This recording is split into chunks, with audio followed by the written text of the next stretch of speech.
Hello, welcome. It's Monday. Welcome. Let's get motivated. Let's get motivated. It's Monday. It's Monday. Yay, Monday. That's the new chant for Monday motivation. If you love Monday motivation. I rode my that bicycle 20 miles to work this morning, and I'm awake. And he's motivated and ready to motivate the world. Yeah. On a Monday. Good morning, everyone. It's Monday, August 29th. Crazy. August 29th. August is almost over. We're going to hit the first day of September on Thursday, I think. You know, that's a special day here in the office. Why so, Steve? Steve? It's just something funny I say. Oh. It's Joe Callie's birthday. It is Joe Callie, September 1st. Yeah. I've got it on my calendar twice. It's a big 4-0. It's on here twice. Wow. I know. Well, we'll have to say a big happy birthday to Joe Callie this week. Yeah. When we get to the birthdays. I know. Not Sorry, yet. I jumped ahead.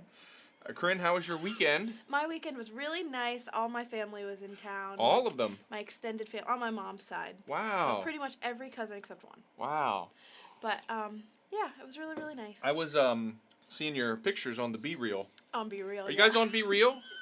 Do you know Be Real?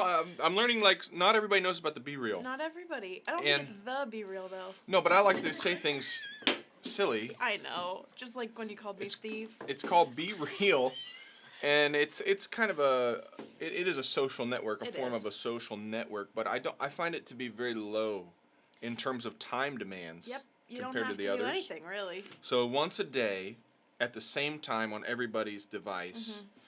You get an alert that says you have 2 minutes to capture whatever yourself. you're doing. Whatever you're doing. And so you take the picture and you just hold your camera still because it does your front picture, and then like a couple seconds, like a second later, it does your rear camera. So it shows you, if you want it to show you, and then whatever you're doing. And then you can see what everybody's doing at the same time. And you can post late, too. Yeah. But here's what I like about it. Everyone's so used to like using filters right now. Yeah, no filters. And like, It's body Be Real. dysmorphia is a huge real thing in our society right now. And this one shows it. So It's showing all the flaws. So it's Be Real. Yeah. Anyway, it's kind of a low demand, so your students may be on this. It's kind of there are a couple Penndel youth that have been interacting with, and a lot of college students, of course, and not a ton of youth pastors yet. So youth pastor, youth leader, this is the latest, newest. I just got a request yesterday from Tyler Harris. Okay, that's one of our youth pastors, yeah. And so this is one of the newest ones that is up and coming, and it's been around since like June, like camp time. It was a summer thing, and who knows when it started, but it kind of started hitting big here around the time of camp. So so I saw some of that on the Be Real, but you were late. I was late. You were late. Yeah, every time. Yeah, because it kept hitting when I was driving. Every time it hit this weekend, I was doing moving stuff. Boring. One time, I was selling our bedroom furniture set. I saw that. Yeah, and then another time we were shopping for a house through a FaceTime call with our realtor. Oh wow, you had Missouri. to be late. No, I did it. Oh, you did it? It went off right there, and I was like, because it was on my iPad was the FaceTime. Oh, okay. So anyway. So he was real. Well, we got some stuff to talk about today. We got some Stuff. announcements to give, and we want to say welcome to new members Rob and Christy Furr. Ooh, welcome, guys. Welcome back to the Youth Pastor Fold, Rob Furr. Rob Furr is going to be taking over for Matt Robinson. Okay. Matt Robinson is youth pastor at Bridge Community Church in Lansdale. He's moving to Family Life Church in Hermitage. Okay. Almost in Ohio. So he's going from like Philadelphia to basically Ohio. And then Rob Furr, who's the associate, and I think he's like spiritual formation discipleship pastor at that church. He'll be taking over youth ministry, but not Rob and Christy's first foray in youth ministry. Rob Furr was Don Immel's youth pastor before Don Immel came here to the network office. And Rob interned for me when he was in college. Get out of here. One of the hardest working people I know. We're glad to have him back in the youth pastor Rob. fold. And Rob Furr. Christy. And also Christy and Zeb, your young one. I heard that you were at BCC this weekend visiting, and I missed you, so sorry. Evangel Heights in Sarver, looking for a youth pastor. Yep. Harvest Church, Trucksville, in Wilkes-Barre area, we're looking for a youth pastor. Crossroads Community Church, Mechanicsburg, looking for a youth pastor. Mount Morris Gospel Tabernacle, Mount Morris, PA, almost right near Morgantown, West Virginia, looking for a youth pastor. It's like right adjacent to a college town. Nice church down there. Really some great opportunities. And I feel like there's one or two others that we might be missing. But it's a great time to be looking for a youth pastor role. Yeah. So if you know anybody, that's you. Also, Pendel Ministry Network. No, I'm just kidding. Looking for a youth pastor. Okay. Hey, youth convention. Got the jokes today. Yeah, youth convention's around the corner. It's coming. Website is up, and Yes. listen, we have some newbies to convention this year, and we talked about a lot of this stuff last year. We probably need to go live onto our Facebook main Special page, convention maybe, edition. and do a special convention Okay. edition. You can put 6 people in the rooms, people. 6 people in the room. I've talked with 2 pastors now who did not know that. 2 queen-size beds and a queen-size pull-out in every room at Yep. Kalahari. You can put 6 in a room. People are asking me adults versus kids. We don't really set the rules on that for Right. Kalahari, but here's what I will tell you, that an adult and a kid should never share a bed, Right. and an adult and a kid should never be in a room alone Just together. them. Yeah. So if you only have one boy, for example, he either gets the room to himself, or you have 2 male chaperones in there with them. And that's the breaks. Or see if you can get in with another church. Or get in with another church. And then Mhm. say you have 6 exactly to go into a room. You have 5 girls and a girl chaperone. One of those people needs to bring an air mattress or sleep on the floor in order to accommodate that. I don't know if Kalahari has the rollaway beds. No, I don't think so. We don't Last think year. so, and we don't think they can accommodate our number for Yeah. rollaway beds. So that's kind of how it is. Also, this is new, and I will share this coming up. But there is a form. We had a lot of problems last year. People checking in with credit cards on the rooms. Because they want whoever's in the room to be the credit card holder. We Right. found there is a form that Michael McKinney sent me that he had to use last year, and it authorizes someone else to use the credit card. So you can use the church credit card then for each room in That is theory. beautiful. And so we'll get that form out to you. So big things, shifts, Yeah. changes. Back to school Well, time. remember that your rooms have to be booked through Kalahari in our block by Yay. September 10th. So that is in a few days. That's 2 weeks. Yeah. Almost. That's 2 weeks from today, or close to it. Maria's gonna check. It's close to it because October 10th is a Monday. Next Saturday, so Wow. it's it's 12 days. Let's get those So- rooms booked, kids. Let's get those rooms booked, kid. Yeah. Let's get those kids booked room. All right. Wow. Well, it's back to school for many people today. Back to school today for Yeah. many people. I've seen a couple last week, but a lot today. So we have a lot of different things going on with back to school with Youth Alive specifically. Tell us all about it. Well, Youth Alive is our. No, tell us what's happening with it. You don't have to tell us about Youth Alive. Tell us what's Okay, happening. so September 6th is going to be the first Zoom call of the year With for campus our campus missionaries. missionaries. Yeah. So, and this So- is our campus missionaries can join with other campus missionaries. Yep. Students in your youth Around the ministry network, committed too. to sharing Jesus, joining with other students committed to share Jesus. Yeah. All You know across what's the really network. cool is there's a couple youth pastors who have watch parties. Mm. So they all come Oh, together yeah. and then they're on the Zoom together. Oh, that's So, awesome, yeah. that's really, really cool. And then September 28th, See at the Pole. See you at the poll. Long-standing tradition of See at the Pole, and I'll just say I'm a fan. I'm a big Me fan. too. I think it's good to show up. I think I compare it to baptism in water, actually, and here's why. In the early church, they did not have baptismals like in the time of Jesus. In fact, you might recall that people were being baptized in John the Baptist's name. That was very public. And Jesus came and was baptized, actually. In the river. Yeah, by John the Baptist. Very public. And this is how baptisms were for the first few hundred years. In fact, early church writers and historians of the era talk about the idea that when you were baptized, it was public and it marked you as a follower of Jesus, as Yeah. one of those Christians. And so today we still maintain that baptism is a public declaration of your faith, Right. but those baptisms are largely done behind church walls in a True. baptismal. Yep. And so that the actual public identification is largely done privately in front of the Yeah. church. And so when a student, for example, though, goes to a flagpole, this is a public identification Everybody sees you. with Yeah. prayer, Right. with the church, and if there's other Christians there, then you're identified with that group. And so I just think, like, I know people, there's through the, See at the Pole's been around, it's probably the 30-something year. I think it started in 1991. So maybe, Me too. you started in 1991? Yeah. So 31 years of See at the Pole. And so people who, I grew up with it, and I I think did too. a lot of times you come in with high expectations. This prayer is going to change our school. Well, we do believe prayer changes things.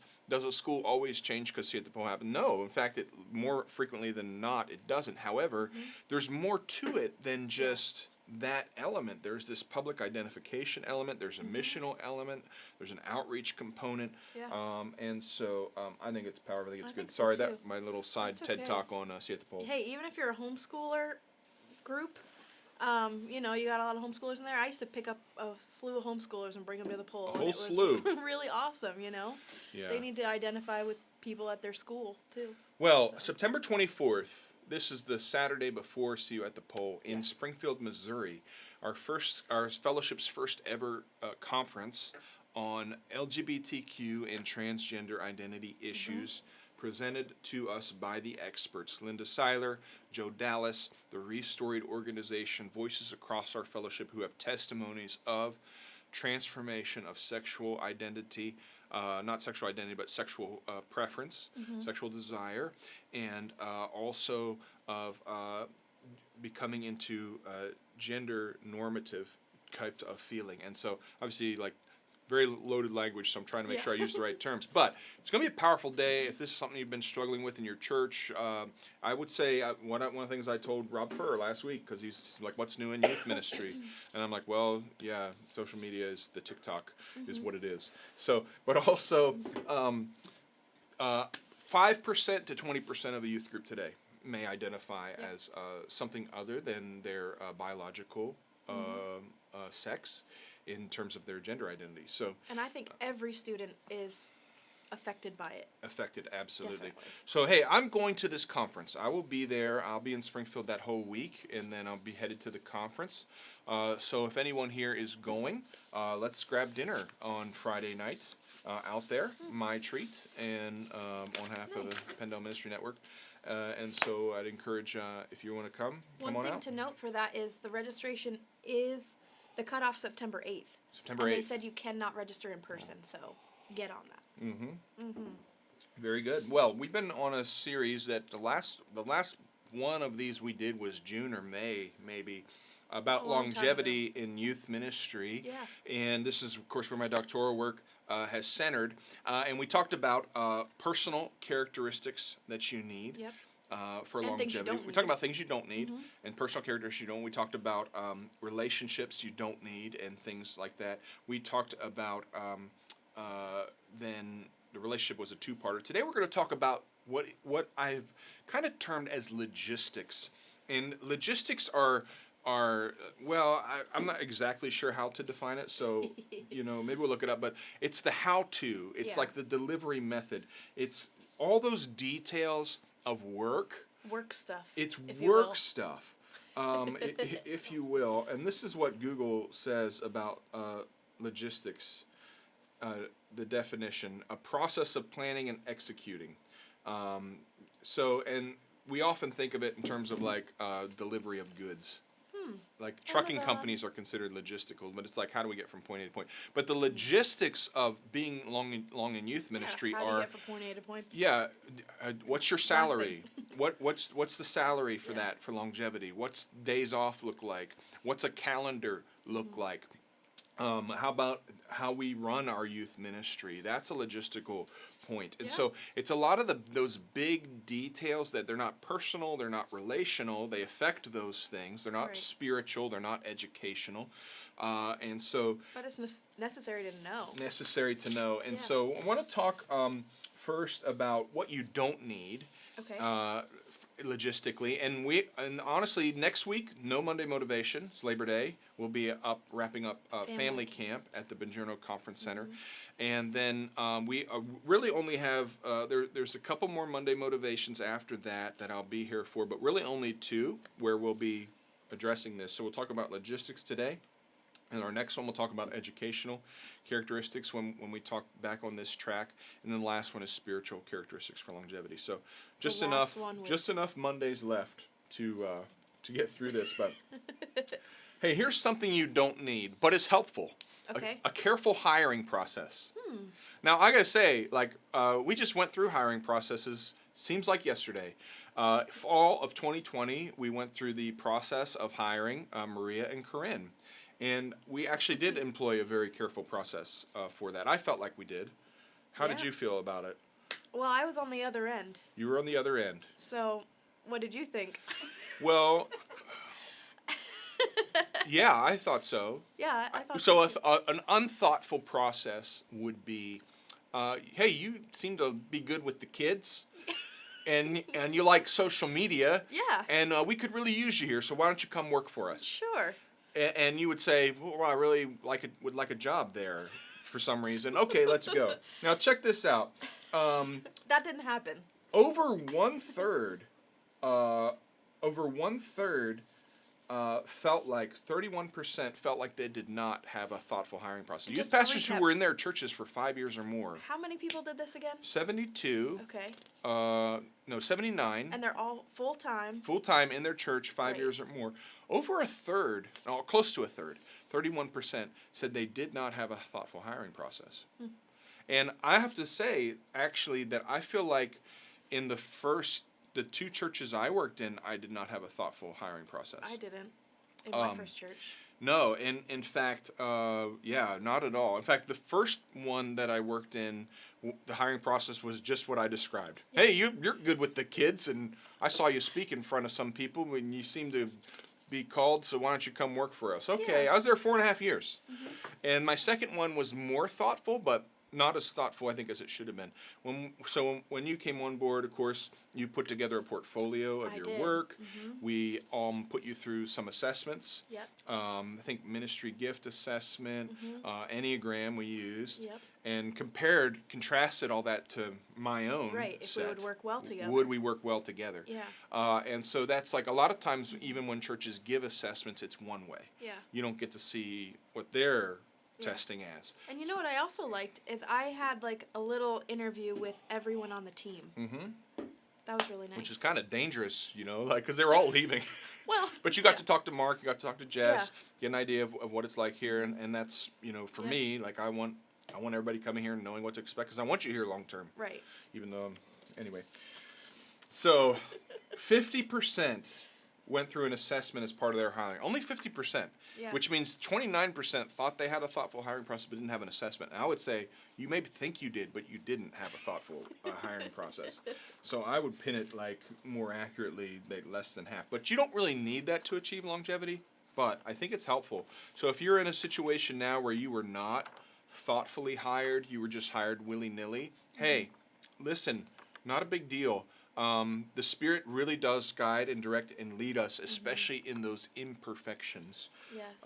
And so here's something fascinating that I think you'll have a comment on. More than half of the participants who took this survey were hired from within the congregation.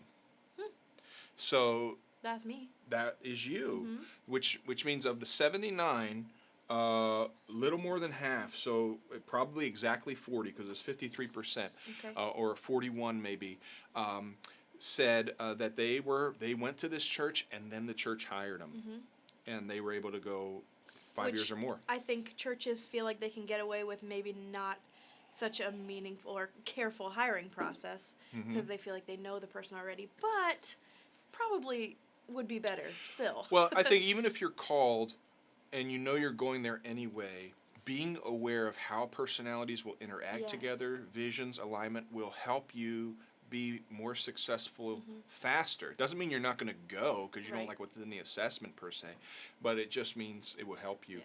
But this I think is the future of youth ministry. Well, I think it also speaks to how maybe organized the church is as well, you know? Yeah. Just how careful they are with all of their processes. Absolutely. Yeah. But this hiring from within the congregation, this is the future of youth ministry hiring. I'm telling you, we've been reading the same churches off of that list that are Yep. looking for youth pastors. They're looking from outside, and part of it is some of the pastors are new. The churches have gone through seasons of change, but any lead pastor who's watching this, the future of hiring in youth ministry is not calling a college and getting a resume. It's raising someone up from within. You either help them or send them to college, or help them go to college, or you send them to the School of Ministry, Pendel School of Ministry. You help them get credentialed. This must be the future.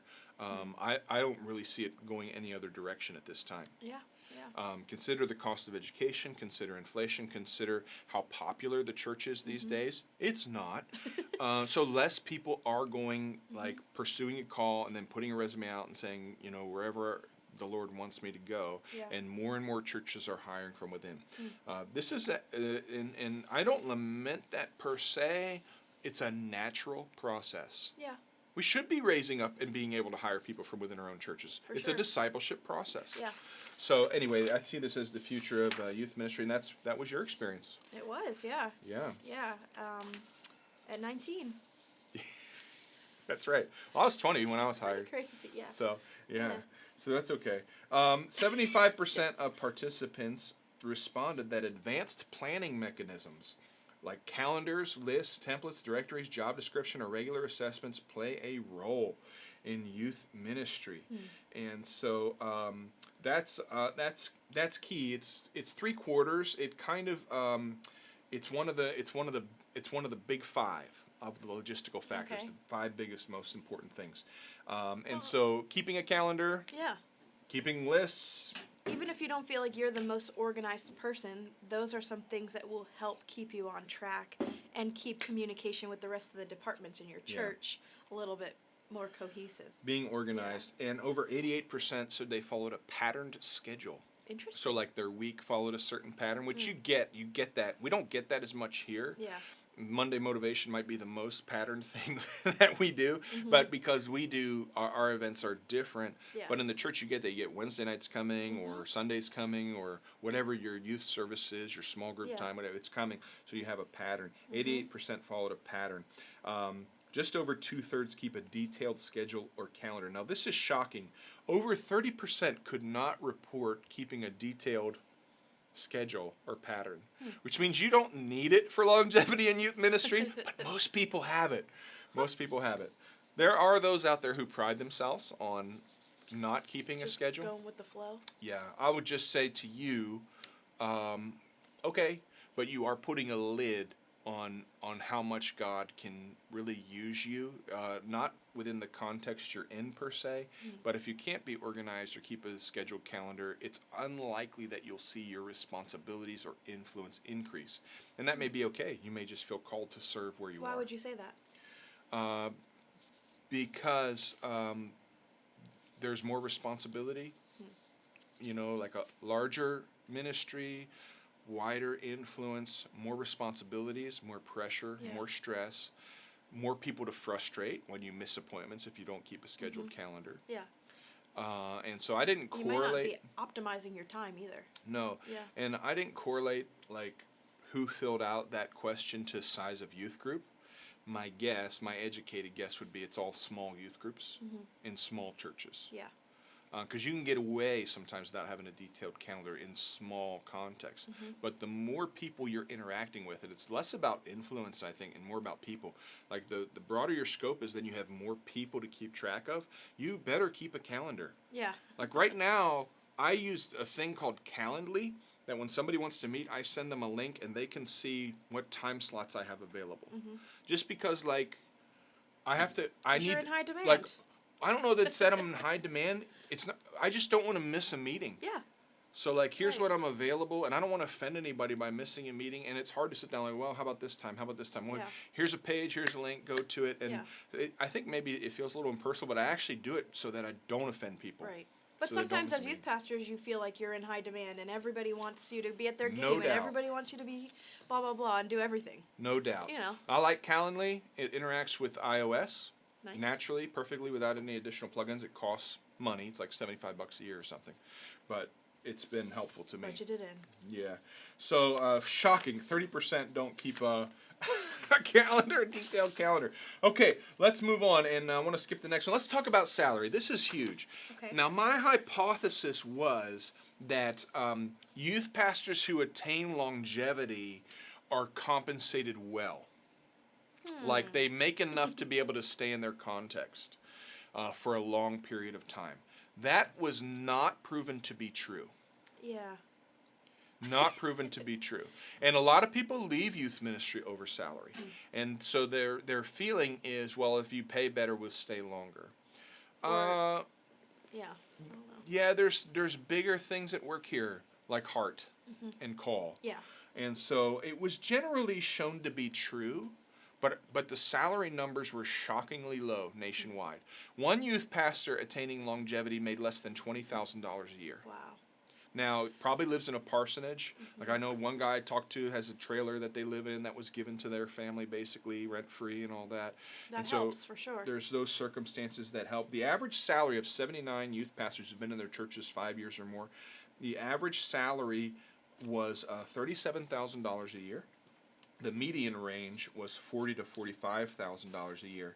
Less than half believe their salary is adequate for the work they do. So I think that's fair. Yeah. Yeah, I think that's correct. And I don't mean the salary's fair. I mean I think that's a fair assessment Right. And that you feel like you're getting paid less than the work you're actually doing. and most people are putting in far more than 40 hours a week. Right. Far more. Now here's a piece of significance.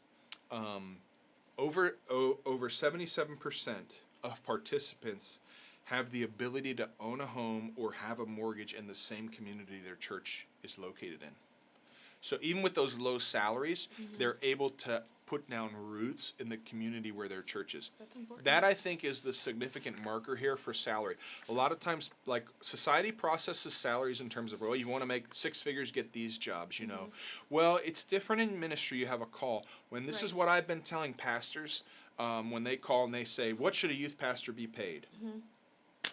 Well, pastor, how much would it cost them to own a home in your community? It's a good response. And do you expect the wife to be heavily involved in the ministry, that Or she can't have a husband. job? Then you need to pay more. If you expect that she would have a job or he would have a job, the spouse, then you could pay less. That like because we are in a society now where it takes 2 incomes to own a home. Right. But if you expect this heavy spousal involvement where they can't have a job, you need to pay enough that they can own a home on one salary. Or vice versa. You understand what I'm Right, saying? yeah. So this, I think, is really the standard.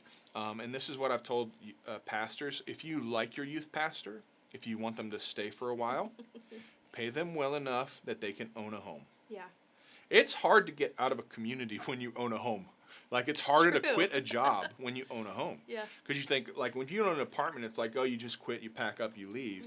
Like, when you own a home, it's like, well, if I quit today just because I'm frustrated, then I got to sell a house, then we got to do, like, it makes it, Yeah, it's a it's a rooting. deterrent, for sure. It's a rooting part of your ministry. So, just really interesting.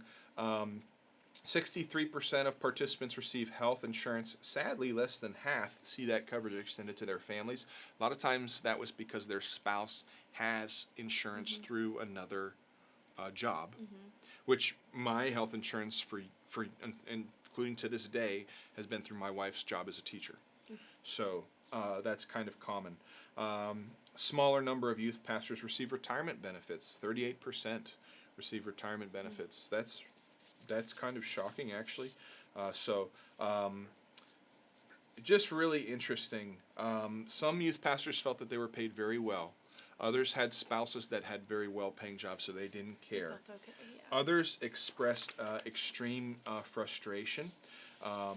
Some said that the low pay made it unsustainable when they were younger. As they got older, they needed to get more. And a lot of those who filled it out, though, were a bit like, they would express frustration about salary and then say, but I'll go anywhere God calls me. It's not about money. So it's almost like there's a culture of shame around saying money. salary matters. Yeah. Well, I think it does matter. Like, it matters if you can pay your student loans. Any creditor that you owe Right. money to, the scriptures say, give to people what you owe them. So if you owe them, there is a moral, ethical obligation, and hopefully things line up somehow in the spirit that if you're called to go somewhere, that you can pay your bills. Yep. And so what often happens in youth ministries, people start out strong. They say they're in it for life. Money doesn't matter. They get married. They start having kids. And they realize that they are on an unsustainable path Yeah. financially. that it's not just now affecting them, it's affecting their offspring. And so that's when people start to move to different contexts to get more money, or they leave youth ministry Right. altogether. And so it's just really interesting. One youth pastor expressed frustration. She said, I'm the most educated person on the staff. I'm ordained. I have a master's degree. I've been here longer than anyone else, and I could make more money working at Chick-fil-A.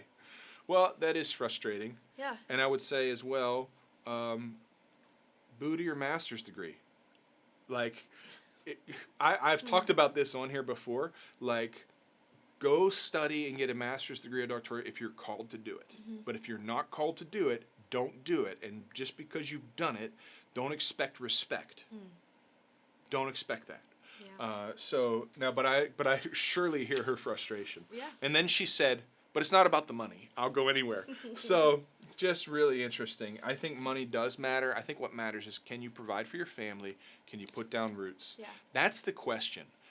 Will I be happy here? Will I have satisfaction with my salary? Not, am I making enough that Do I have to like? do I have a competitive Right. salary with?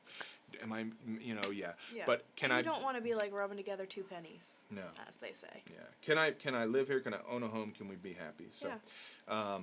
So anyway, vacation time. Most youth pastors feel like they get enough vacation time. More than 3/4 receive a budget for their youth ministry to work Really? out of. Yeah. This is interesting. Nearly 2/3 believe that the budget provided is reasonable. And there were 18, which would be 23%, that did not have a budget at all. And so here's the top logistical characteristics. Here's the top things you need if you want to make it long term. A youth pastor who makes it long term in terms of how they operate their youth ministry considers a team of leaders to be critical to the youth ministry success. So how they are logistically doing youth ministry is through a team of leaders. Can't say enough good things about this. Yeah. It makes ministry sustainable. If you have to do it all yourself, you're putting a lid on what God can do. And sometimes, and in some seasons, that's how it is. Yep. But leading a team of leaders will help you go further. It's, it's just helpful all around. And even if you don't have adult leaders, raise up student leaders. Raise up you student know? leaders. Can't do it by yourself. Every Wednesday in Carlisle, I take the poop brown van. It looked like a child abduction mobile. It was so bad. Eventually, it caught on fire and burned. No joke. Wow. But I'd go and pick students up, the worship team and 2 or 3 other students that work with the media, and they'd come to church, and I would not set up the youth room at all. They would do it all. They'd do all the setup. They'd get the slides ready. They would get the worship practice going. They would get that all going, and I could focus on them Right. versus the details. And so can't say enough really good things about this point. Logistically, Yeah. you want need to a operate team. your ministry through a team of leaders. And I think that's a great point, Korinne. If you don't have the adult staff, especially when you're younger, you start 19, I started Yeah. 20, not a lot of adults will sign up to follow a 19 or 20-year-old. Yeah. And there's good cause oftentimes for that, because we make dumb decisions at that Yes, age. yes. And they have more wisdom and perspective, but we don't always hear it at that age. Yeah. But so then developing the students from within is very healthy. Number 2 thing for logistics, if you want to make it long term, youth pastor has a regularly scheduled day off or otherwise takes a day off each week. About 90% said they take a day off each week. You know what I did? I had Mondays off. I had to work another job Mondays. But Monday night, I never took any calls, any texts from a kid. Like, unless it was a SOS. Yeah. Like, I just replied to everything Tuesday. You got those side hustles in ministry? I know you were a Yeah. chalkboard artist. I worked for a roofer on my days off. Talk about punishment. That Yeah, was that's exhausting. I And was a because I server, was too. the low man on the roofing totem pole, my job was to carry bundles of shingles up the roof. Wow. Have you ever lifted a bundle of shingles? You know, I'm going to say I haven't. We should go to Lowe's or Home Depot today just so you can see how much a bundle of shingles weighs. Brutal. Brutal. But yeah. I had to hold a lot of trays and deal with terrible people. Here's what I used to do. We were a heavy campus-driven ministry. So almost every day of the week, we had a club meeting at a school or That's something happening at a school. Yeah. And so I would switch my day off. And so I'd actually sit down like with the administrative assistant in the office, and we'd go through a month in advance. I'm going to take like Monday this week. I'm going to take Friday this week. I'm going to Yeah. take this day. My pastor gave me that flexibility. You don't always get that depending on how corporate your church is, but still taking it. Yeah. And making sure you're taking care of it. So number 3, biggest important logistical factor, and this is not really a factor, this is a fact. I wouldn't say it's a factor, it's a fact of life. The youth pastor has additional responsibilities or roles to fulfill within the church, making full-time employment possible. So this is a reality for a lot of our churches. And so if you're thinking to yourself, like, I should just be doing youth ministry, 88%, almost 89% of youth pastors are in the same boat as you. They have additional responsibilities. Yeah. We think, it'd be nice It'd be nice. to dedicate all that time, but And the students surely You know. deserve all of our time, but it's not always financially possible. Yeah. So, like, I was an associate pastor in Carlisle. I was over the men's ministry. I was over the women's ministry. wow. The director of the women's Oh. ministry. I didn't run the women's ministry. Same thing with the men. Sunday school, I was over ushers and greeters. I was over missions. I was the youth pastor, and then eventually I was also the worship leader. IT. I did all the IT course. at the church. Because you're How many youth pastors out there doing IT? Because you're young and they figure you know it. Yeah, yeah. Yep. And you had a couple Yeah, responsibilities. it was youth, worship, and creative, and IT as well. Yeah. Yep. Yeah. Man, put down the wackiest thing you have to do at your church. Uh-huh. I've been in churches where youth pastors have to do janitorial work to help make ends meet. That's when you bring in kids to help you. That's a reality of ministry. This one we talked a little bit about, but this I think is an important logistical factor. The youth ministry event calendar, services, preaching, teaching, and other youth ministry components align to the youth ministry vision or philosophy of the church. And so this is critical. It scored 4.41 out of 5. Okay. 4.41 out of 5.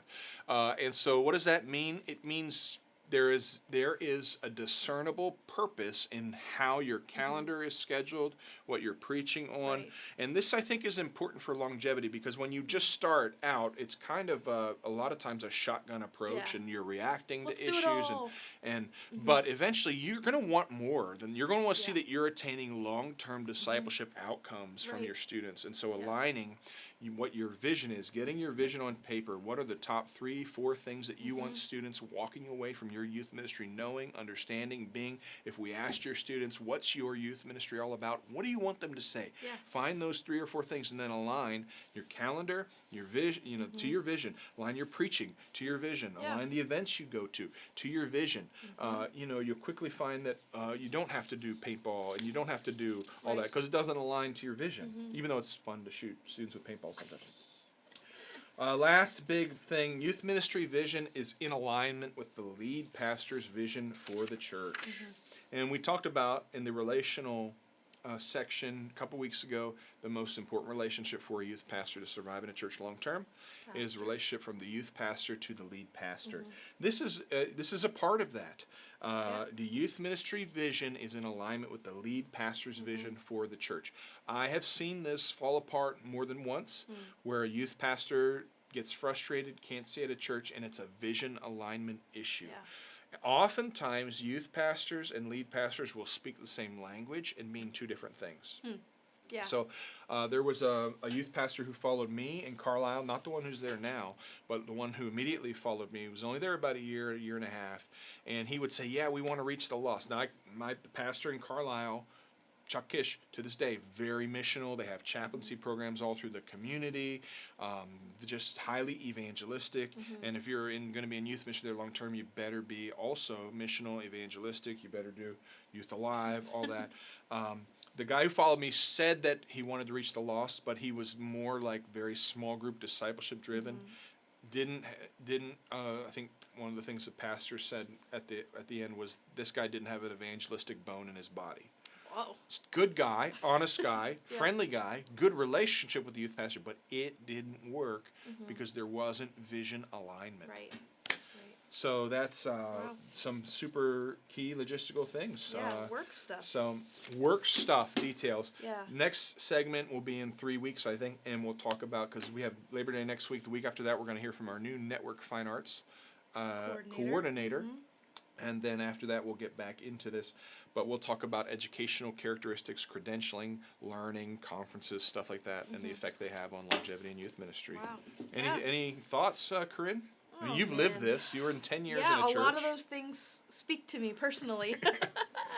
Yeah. I like this little last list.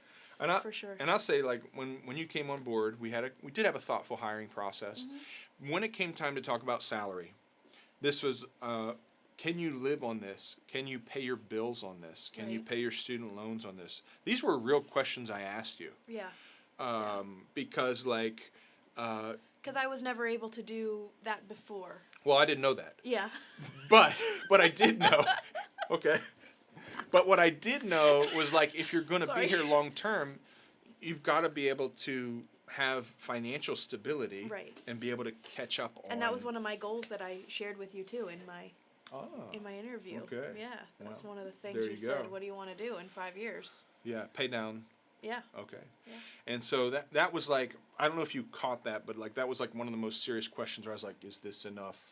Can you pay your bills on this? And I'm looking at you like, is she being like very honest with me at this Right. moment? Because that needs to happen. Yeah. So, well, anyway, logistics are important. They're a lot of these matters, except for the ones about vision alignment and stuff. A lot of these are like very mundane, very minutia, but they Yeah. add up to either a situation where you can make it or you can't. I'm the kind of person that, like, this stuff is so boring to me Boring. that I don't want to address it. Yeah. You know, so it's important to learn it because Yeah. you have to address it. Yeah. You have to really come to terms with some of Yeah. it and understand.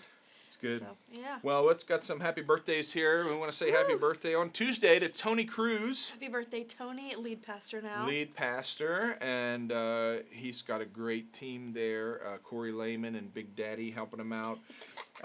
Also, Wednesday, happy birthday to Seth Boer, Happy birthday, another one of our lead Seth. pastors, and he and his wife have been helping them. They have some great youth pastors, the Pullmans there now, but they've helped out occasionally in youth. And then this Thursday, the Joe Cali. Joe Cali, Youth Alive. Happy birthday, missionary. September 1st. And this Sunday, Georgie Boy Voles from Georgie Delco. Boy Voles. Sectional rep for Greater Philadelphia area. Georgie Boy, happy birthday on Sunday, Woo! George. It's a good birthday week. This is a warning, and I will. This is a warning. Warning. This is a warning. I'll give it also later. But one of the things I've been tasked to do with our Facebook group is to clean house before I leave. And so we have a lot of you in here who were youth pastors, are no longer. If you're not, which means I'm basically going to be going through and cleaning out those who don't belong. And I've already started to do that a little bit. It's not personal. A lot of you are my friends, and that's why I've had a hard time kicking you out. But if you are leading in youth ministry, the lead youth pastor, that's really who this group's for. But also we have lead pastors in here. You guys can stay because you're overseeing the youth ministry from either directly or from a different level. And if there's people that you've been invited because your youth pastor invited you, you're a youth leader, that's fine too. But there are those of you in here who are not in youth ministry any longer, and we know that. You're not even in the district, some of you. And so that winnowing is coming, and it's not personal. We just want to clean things up for the next youth director. Yeah. In a couple of, whenever that happens. So anyway. All right, well, let's pray. And Korinne, would you pray for us? Yeah, thank you, Lord. Thank you for who you are and that you have equipped and called these youth pastors and youth leaders for a time such as this. Thank you, Lord, that you always know what you're doing. And thank you that you've provided us with information that is critical for us to know. And thank you that that you never leave us on our own to figure things out. But you're always with us every step of the way, and you provide for us in lots of different ways, including things like this. So, Lord, we thank you. We just pray blessing over all of our youth ministries this week and leading up to and in the beginning of back to school. And we know it's a huge time for ministry. So, Lord, we thank you for your blessing and your protection, your provision for every youth ministry that we have here and every leader listening. We love you, we thank you, and we praise you. Amen. Amen. Have a great Monday. Have a great week. See ya.